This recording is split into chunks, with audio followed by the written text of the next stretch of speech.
Are you tired of making boring box plots that look like this? Do you want to add a splash of color, a flare of pizzazz, and make your plots totally marvelous like this? If you answered yes to these questions, then this is the video for you. Hey everyone, welcome back. It's me, the part-time economist, and in this video series, I am going to take you from complete beginner to at least an intermediate level of creating box plots in the R programming language. There is a ton to learn, and I'll be honest with you, we are not going to learn all of it in one single video. So I want to start off at a very basic level. I'm going to assume that you have absolutely zero programming experience in the R programming language, and we are going to slowly build up. So again, this video is going to be a nice introduction. Do not worry, the more advanced tutorials will come later. So with that being said, the first thing you're going to need to do is to install the tidyverse on your system. The tidyverse is a collection of different packages, but it has two key things that we need in today's video. It has the plotting functionality that we're going to use to actually create the plots, and then it also has the data set that we're going to be using. So go ahead, install that using the install packages command, and then pull it into your workspace using the library. Before we go any further, I do want to point out that I will be including a link to a blog post that will have the sample code so that you can follow along, you can copy, you can paste.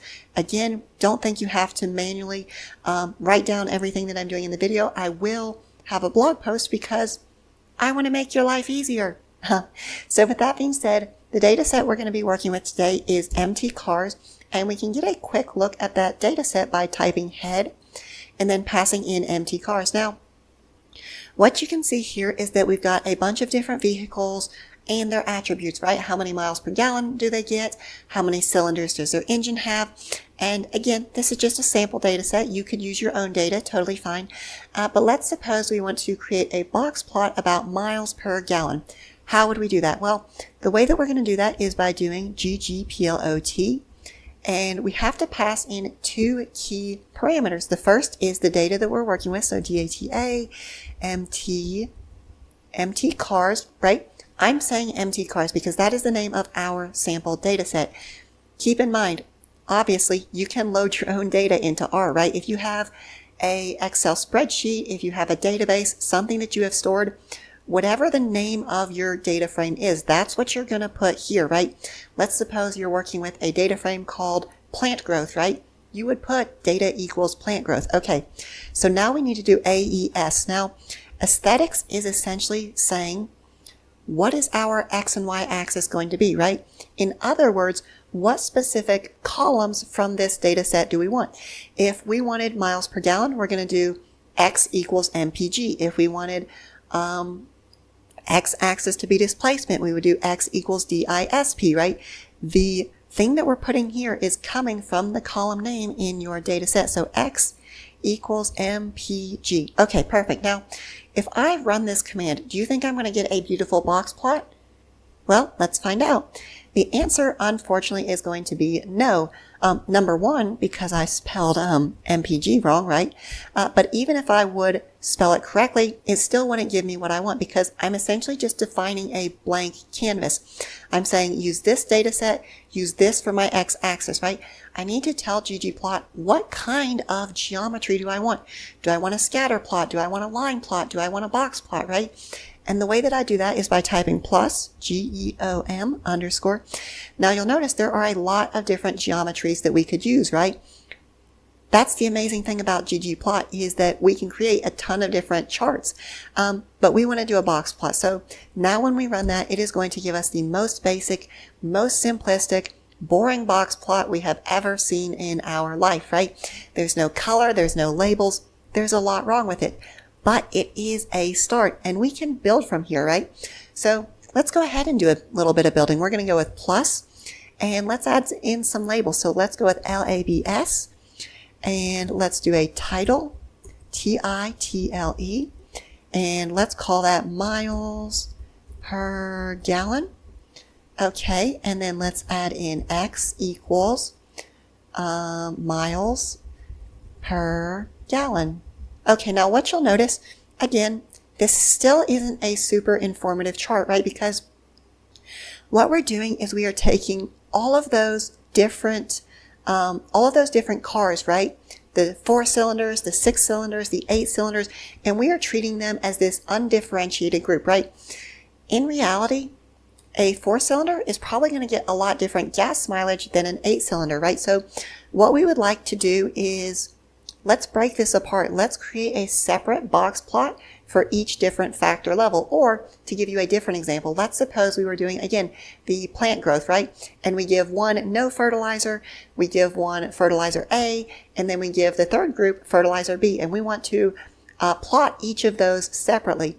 We can do that. We can do that using the R programming language. And I'm going to show you how to do it. It is super easy. So all we're going to do is we're going to go to y equals, and then what we want to do is we want to enter the factor variable that we are separating these on. Now, I want to separate them by cylinders. So if I type CYL, what do you think is going to happen? Is it going to give me those 3 different plots that I want? The answer is no. It is not giving me what I want. Why is that? In this original data set, it is treating 6, 4, and 8 like numbers, right? It's not treating them as categories. So to create a categorical variable, I want to type the name of my data frame, and then I use this $sign to essentially access a specific column, and then I want to create a factor out of that. So I've created a factor variable. Now when I run this, you'll notice that it does break those apart for us. So perfect, cool. Now we have these different plots. So let's go ahead and let's just get rid of this here. Let's put that back together with our labels. So CYL, okay. And now one thing I do want to show you, let's suppose we want to change colors. Now, there are 2 different ways of changing the color. If we want to change the color of every single box plot to the same thing, we're going to go into geom_boxplot. We're going to do fill equals, let's go with ORANGE. It's going to change all of them to orange. Now, why didn't I do color? The reason I didn't do color is because color actually changes the outline, right? So keep in mind color versus fill, right? They're 2 different things. So I kind of like just the color being orange, so we're going to leave it there. Now, let's suppose that I actually wanted to color code each of the different cylinder levels, right? Or again, if you were doing fertilizer A, B, and C, maybe you want to code those differently. The way that you do that is do not go to geom_boxplot. Come up here to your aesthetics, and you're going to go with, again, you're not going to do color. You're going to do fill equals, and you're going to type CYL. Now, what this is doing is it's saying for each of these different factor levels, I want you to create a different color. You'll also notice it automatically creates a legend for us. So this honestly is looking pretty good so far, right? We've made a huge amount of improvement. Now, I think what we should do, we should add in a Y label since we've changed that. So let's go with Y equals CYLINDERS. And let's change this to miles per gallon by CYLINDER. Okay, that's looking a little bit better. So, I mean, honestly, right there, that's pretty good. One last thing that I will show you, because I think this is important. You'll notice here that we don't have those up and down vertical lines, which traditionally you see with a lot of box plots. Let's suppose we want to add those in. How would we do it? What we would do, we would go into this geom_boxplot and we go STAPLE, staple width, and let's just go with 0.5. What that's going to do, it's going to create those little staples for us. So right there, that's looking pretty good. Now, obviously, there's a lot more we could do. We could add in labels, for example, that depict the mean, the median, the mode, the number of observations, whatever. We could add that onto the graph. We could change background colors. We could add different markers to differentiate the outliers, right? There's a ton of cool things we could do. But at least for this first video, I think that's a good stopping point. I don't want to throw too much all at once.